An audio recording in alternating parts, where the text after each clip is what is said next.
All right, guys, thank you so much. So I think that we're going to start with the first topic for this session, 20, November 18th. Uh, so please, Jesly, we can start with your topic. Thank you.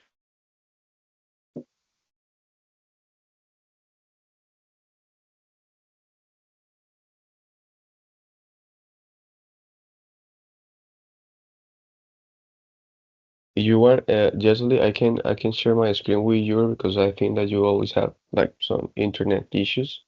So I can share your presentation and you just let me know when I.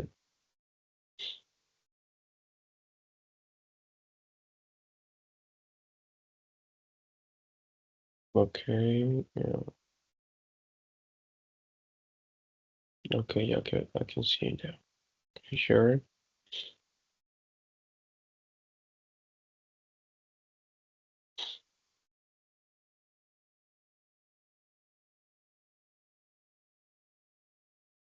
All right.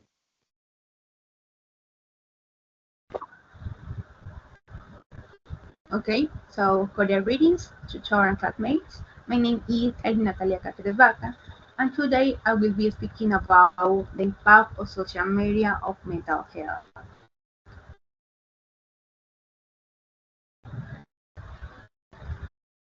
Compulsive need to check social media to monitor other activities and experience.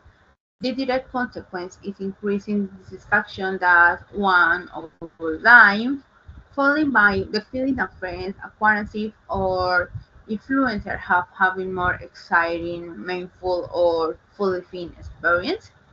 Also, the deterioration of self-esteem and body image. Social media has imposed relative social pressure to achieve an unrealistic viewership and lifestyle ideal. This constant exposure to diverse bodies and images, current and the rise of body dysmorphia, and especially in adolescents, can be contributing factor in the development of eating disorder. Self-worth begins to be measured by external validation, more in likes or comments, also sleep disorders. But by time, screen use affects physical and mental health. Screen time in the hour before sleep directly interferes with melatonin production and cardiac rhythm. The result is chronic insomnia and poor overall sleep quality, which in turn exacerbate the aforementioned symptoms of anxiety or depression.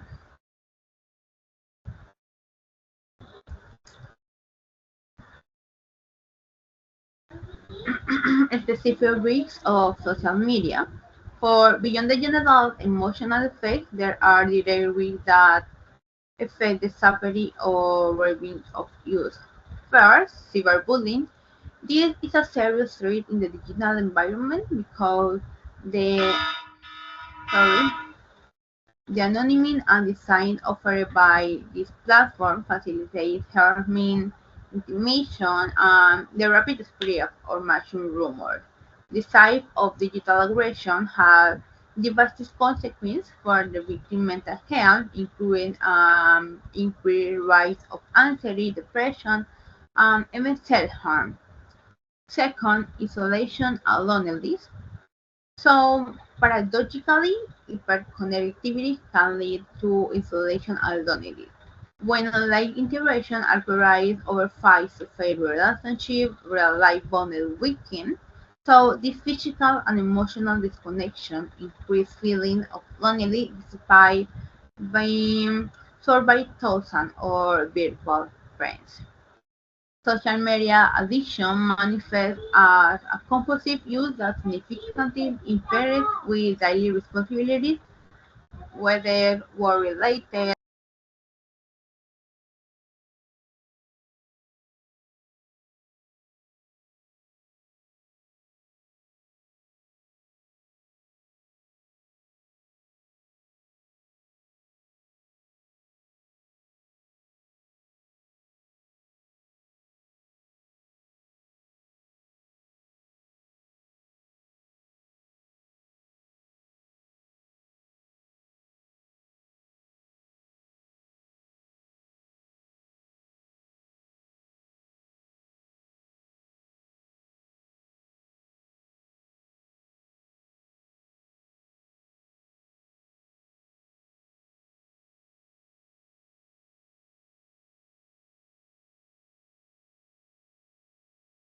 positive aspects and benefits.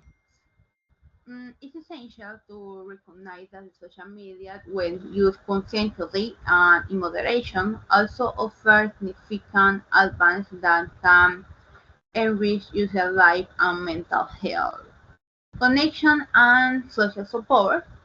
So, social media have revolutionized the way we maintain our relationships. It facilitates long-distance relationships, allowing family and friends to stay connected despite geographical barriers. More important, it's a powerful tool for social support. And it's always easier to find support community with a similar interests, identities, and health issues.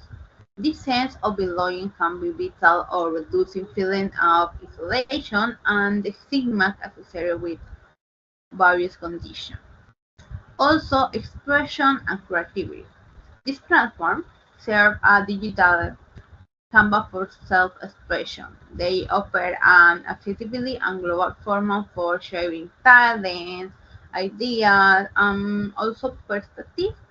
For many people, it is a safe space to explore their creativity, build a positive identity, and receive feedback, a recognition crucial space for STEM and information and awareness. So, social media have become a massive channel for dissemination of knowledge. This includes quick access to relevant mental health results, helping and educational information. For more, it has some skills for promoting mental health awareness companies, helping to demystify these issues and fostering a culture of opening and screening health.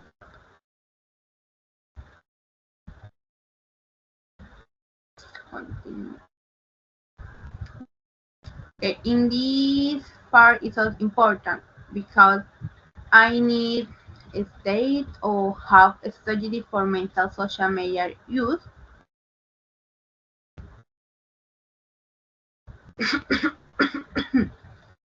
So the key to mitigate the negative effect of social media is developing keep digital awareness and establishing clear boundaries that protect your well-being. So the first, limit screen time. It's essential to set limit on the time you spend online. You can do this by using the time management tool offered by both app and mobile device. Even more importantly, you should establish a social media free periods, for example. So prohibiting use during dinner of your before bed or to ensure mental disconnection and restful sleep. Also encourage real connection. Remember that social media is just a communication tool, not a tool for human interaction. And here the strategy is to prioritize in-person interaction, phone calls or video calls. These forms of communication offer richer and deeper emotional connection than simply interaction through likes or comments. Stay informed about responsible social media use. It's crucial to stay informed about the nature of online posts. So digital awareness involves recognizing that images are often edited and that but only offer small idealized glimpses in someone's life. Nothing you say fully or realistically representing another person's reality. So also carefully select your content. If take control of your feed.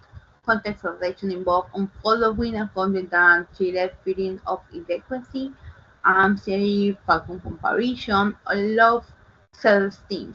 Instead, follow positivity, like motivating, informative content, or content that provides real value. Your feed should be a space that inspires you. And finally, practice digital mindfulness.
things.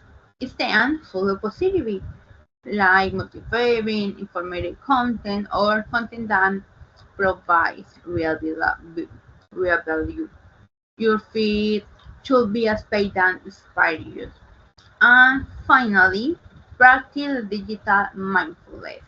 Applying mindfulness to social media use is like digital mindfulness means being aware of emotional that arise when using apps. So if you feel sad, angry, frustrated, or more anxious after checking your phone, it's a clear thing that it's time to close the app and take a break.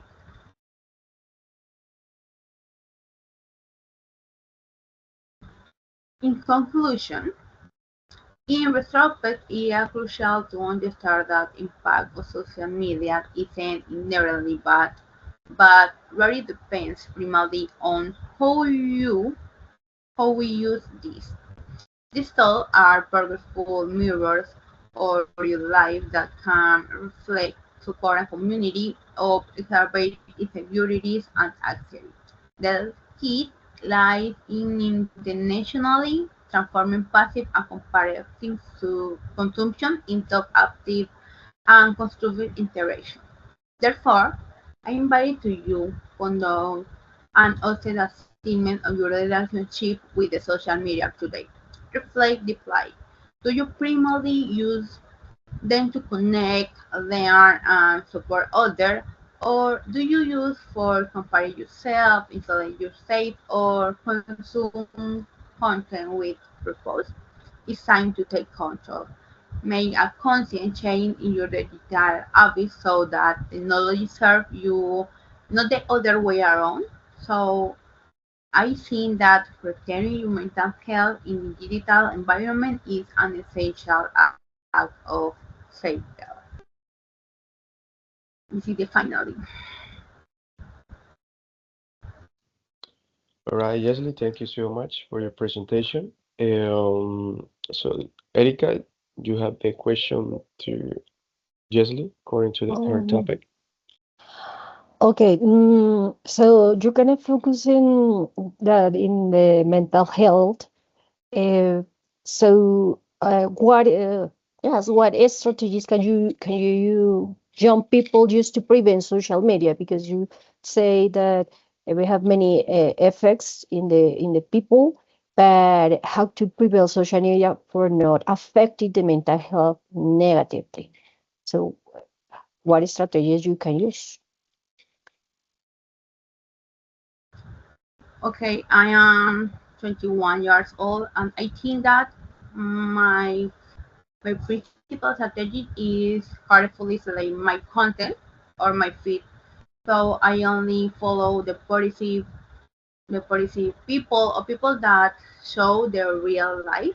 So not only, for example, have new profiles about artificial intelligence. So I don't follow this. I only follow that profile that so show me a real life or a positive information that motivate me and yeah, and I feel more happy or not frustrated for a life that is not real.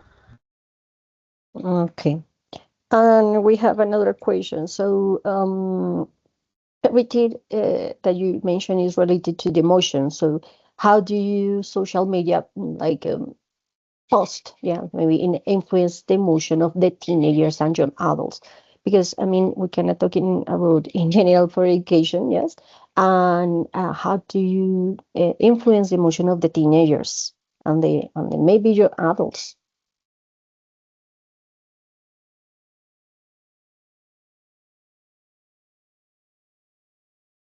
Okay, I think that the emotion that more that in teenager is like anxiety for the addiction. Yes, it's like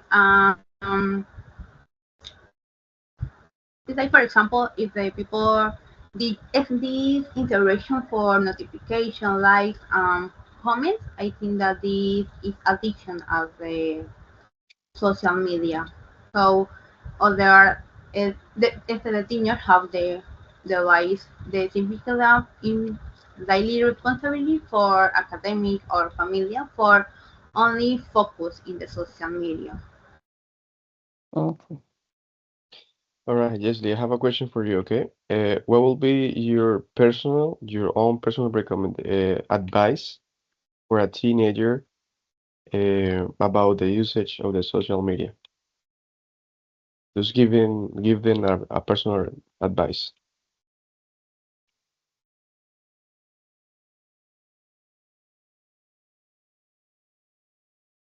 You're muted. Your microphone is in mute. Mhm.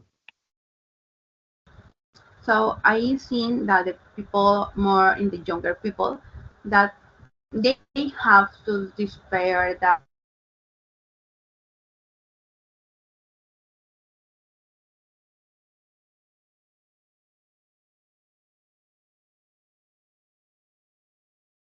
Since she's gone.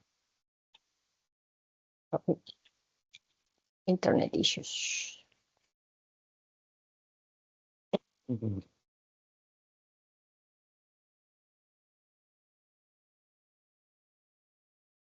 Yeah, let's give it on so far here. Let me just start the recording. I just need to wait for her for the feedback. I need to give her like a quick feedback.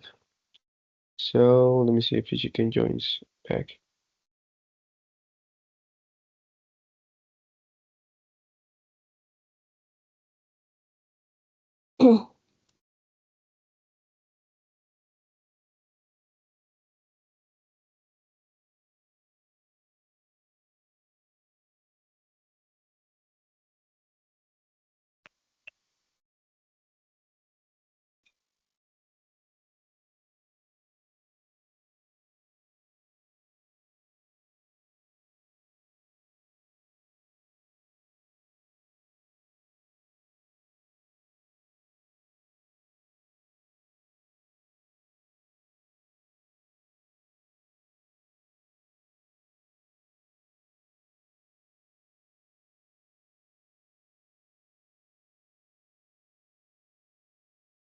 Mm.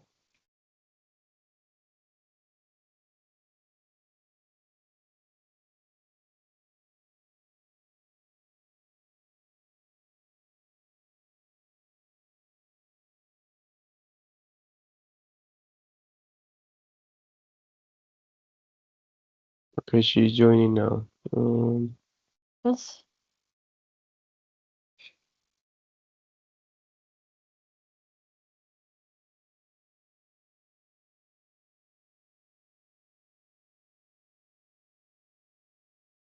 Mm. Technology. Yes. yes, sorry teacher. So no, the don't worry. question about the younger people, sorry.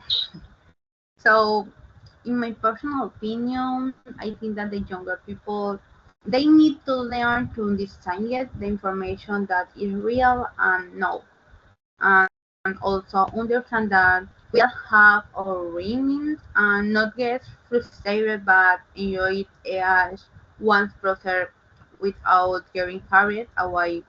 But what we say on the network, so considering in yes in your dream.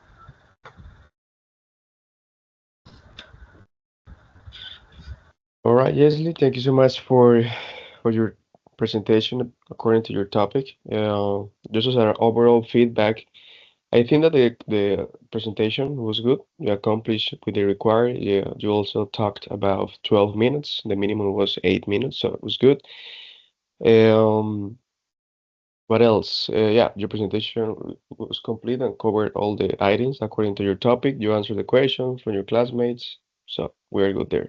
And about pronunciation, I think that I found some few mispronounced words. I think that because maybe you didn't study or prepare those words before the or statements, before the presentation, because I think that was very simple words. But overall, well, you have a good pronunciation. In the fluency, I think that I also agree that you have a good fluency. Um, but because it feels that you are always reading from a script, maybe you doesn't make those stops or punctuation signs. some the intonation sometimes kind of like lost when you are, you know, giving your speech. Um, but in the grammar, I didn't found like wrong grammar words, so very good in that part. Okay. And that's it. I think that's gonna be all for your presentation. Thank you so much. I think I'm gonna start the